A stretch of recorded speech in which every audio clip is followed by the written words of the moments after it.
मिर्ज़ा साहब की काबिल तहसीन बोंगियाँ। और यकीन करें कि ये अगर आप इस तरीके से बात करेंगे तो लाखों लोगों के दिल छलनी होंगे इस हवाले से कि आप एक मजहबी पेशवा के ऊपर जो खालिसतन एक पूरे ट्रैक रिकॉर्ड के साथ 17 साल से दीन का काम लेके चल। सैयद ज़ीशान अज़ीज़ के साथ पॉडकास्ट के दौरान मिर्ज़ा मोहम्मद इंजीनियर ने अपने आप को बड़ा मजहबी पेशवा करार दे दिया कि मुझ पर अगर आप इल्ज़ाम लगाएंगे तो लाखों लोगों के दिल छलनी होंगे। इसी रिकॉर्डिंग के दौरान जब सैयद ज़ीशान ने कहा कि मिर्ज़ा साहब आपके साथ जो बातें हुई थी उसकी कॉल रिकॉर्डिंग आपको सुनाऊं, तो मिर्ज़ा साहब गुस्से हो गए, अखलाकियात पे दर्स देना शुरू कर दिया। कहा कि क्या आपके वालिदैन ने आपको ये सिखाया है किसी की कॉल को रिकॉर्ड करना?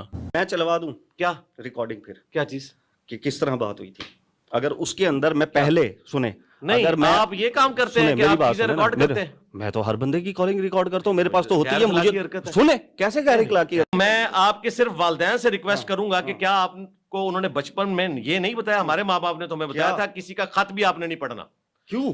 अब यहाँ मिर्ज़ा साहब पर की अपनी दुम पर पाँव आया तो मिर्ज़ा साहब चीखने चिल्लाने लग पड़े। जब सहाबा इकराम की शान में गुस्ताखियाँ की मिर्ज़ा साहब ने, उनकी तौहीन की, उन पर बुहतान लगाए और फिर सहाबा इकराम का नाम लेकर नबी करीम सल्लल्लाहु अलैहि वआलिहि वसल्लम की शान में गुस्ताखियाँ की, बुहतान लगाए, तब मिर्ज़ा साहब को अखलाकियात याद नहीं थी, तब अखलाकियात का दरस देना याद नहीं था।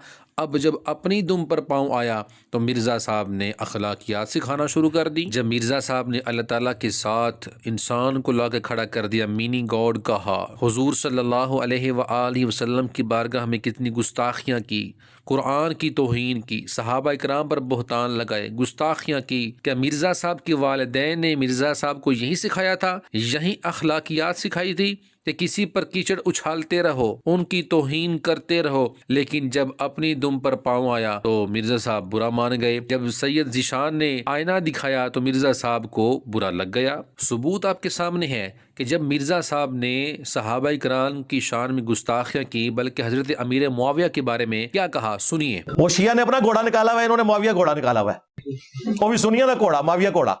हाँ, ये दो घोड़े जे। हाँ, शिया का भी घोड़ा जे तो मुआविया घोड़ा भी है। क्या उस वक़्त मिर्ज़ा को ख्याल आया, मिर्ज़ा के चाहने वालों को ख्याल आया कि ये सहाबा इकराम की तौहीन क्यों की जा रही है? क्या हम फिर समझे कि मिर्ज़ा साहब के वालिदैन ने मिर्ज़ा साहब की यही तरबियत की है, बद अखलाकी, बदजुबानी, तौहीन करना, बुहतान लगाना, गुस्ताखियाँ करना? जब यही समझेंगे तो अंसारी चंद जो लोंडे लपाड़े थे, नौजवान लड़के, जब मिर्ज़ा साहब सहाबा किराम की तौहीन करेंगे, उनकी शान में गुस्ताखियाँ करेंगे, उनके चाहने वाले जो हम मुसलमान हैं, क्या हमारे लाखों करोड़ों अरबों खरबों लोगों के, मुसलमानों के जो दिल हैं वो छलनी नहीं होंगे? क्या मिर्ज़ा के स्टूडेंट्स जो हैं, उनको फॉलो करने वाले अब मिर्ज़ा साहब से मुतालबा करेंगे अपनी इन गुस्ताखियों पर, बद अखलाकियों पर, बदजुबानियों पर तौबा करें, रुजू करें, माफ़ी मांगे, अल्लाह ताला की बारगाह में तौबा करें? क्या उसके फॉलोवर्स में ये हिम्मत है कि वो मिर्ज़ा साहब से ये पूछ सके और मुतालबा कर सके? कुरान पाक की तौहीन करना, अंबिया इकराम की नाउज़ुबिल्लाह कहना कि नबी तो वो हैं जो अपना नाउज़ुबिल्लाह पेशाब भी नहीं रोक सकते, नाउज़ुबिल्लाह, और सहाबा इकराम के बारे में कहना वो तो लौंडे लपाड़े थे, नाउज़ुबिल्लाह। ऐसी ऐसी बदजुबानी, अखलाकी करना और जुबान दराज करना, इन शख्सियात के बारे में पहले अखलाकियात मिर्ज़ा साहब और उसके स्टूडेंट्स को खुद सीखने चाहिए और फिर अखलाकियात का दर्स भी देना चाहिए। अल्लाह ताला मिर्ज़ा को और इसके चाहने वालों को राह हदायत नसीब फरमाए।